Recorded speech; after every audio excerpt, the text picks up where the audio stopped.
Mrs बालम थानेदार, मेरा मतलब है मिसेस वीर बुलबुल, नहीं बुलबुल, Mrs Bulbul, let's keep it simple, अपनी बुलबुल ने ये तय कर लिया है कि वो भी लोगों का सुधार करेगी और अपने घर से ही शुरुआत कर रही है। यानी कि वंश को कह रही है कि भैया ये गलत काम छोड़ दो और सरेंडर कर लो। जाके पूरे घर में ढिंडोरा पीट दो कि जो चोर है वो और कोई नहीं, कि इस घर का बेटा वंश है।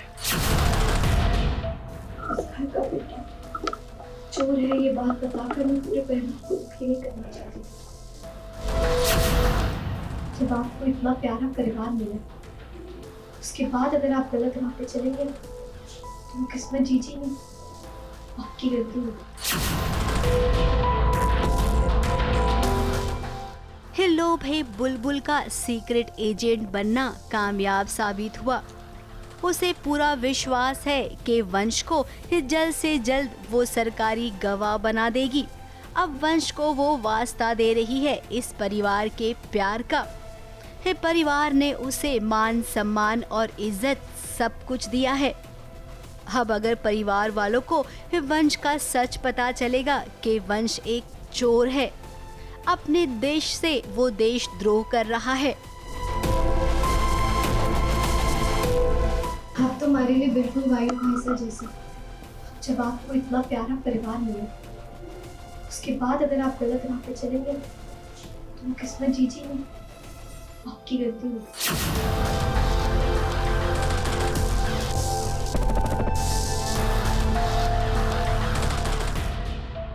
हाँ, क्योंकि बुलबुल वही रियलाइज़ करवाना चाहती है कि आपको इतना प्यार कर रहा है ये परिवार, अगर आप इनके साथ धोखा करेंगे या कुछ भी करेंगे तो सबका दिल दुखेगा। और अगर थानेदार साहब का या पूरे परिवार का दिल दुखेगा तो बुलबुल का दिल दुखेगा, क्योंकि उसको परिवार से बहुत प्यार है।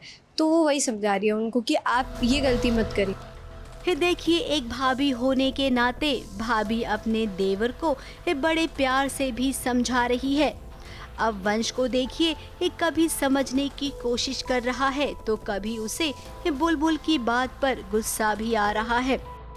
जाके पूरे घर में ढिंडोरा पीट दो कि जो चोर है वो और कोई नहीं, कि इस घर का बेटा वंश है। जिस दिन आप पूरे दिल से इस परिवार को अपनाएं, ये सारी प्रॉपर्टी मैं आपके नाम कर दूंगा। बुलबुल एक्चुअली अपने देवर को सुधारना चाहती है। लाइक वो देख रही है कि जो उसके देवर आए हैं 27 साल बाद, वो बहुत गुस्से में है, but at the same time she knows कि ये गुस्सा शायद इसलिए है बिकॉज वो 27 साल अपने फैमिली से दूर रहे, या अगर उनके इंटेंशन में भी प्रॉब्लम है तो जितना हो सके बुलबुल अच्छी तरीके से समझा के उन्हें सुधारना चाहती है।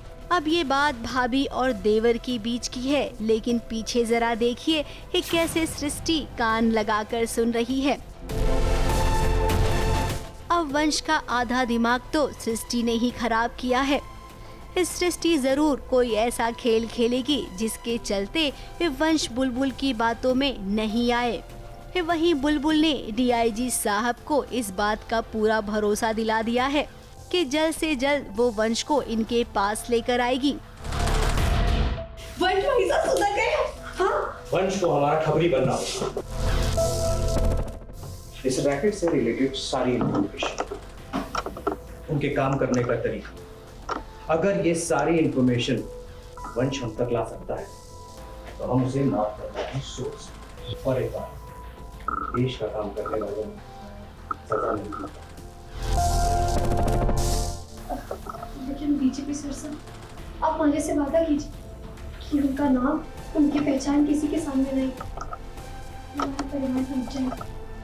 अब बुलबुल पर हमें कोई संदेह नहीं है, लेकिन बुलबुल आपसे ये जरूर कहना चाहेंगे कि आप ना अपने इस काम में वीर को भी अपने साथ ले लीजिए। वो कहावत तो आपने सुनी है ना कि एक से भले दो, एक काम आपका आसान हो जाएगा।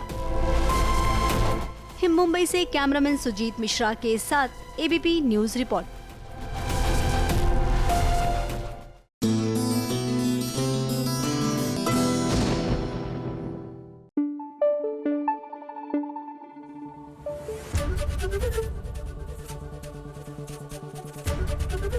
एबीपी न्यूज आपको रखे आगे।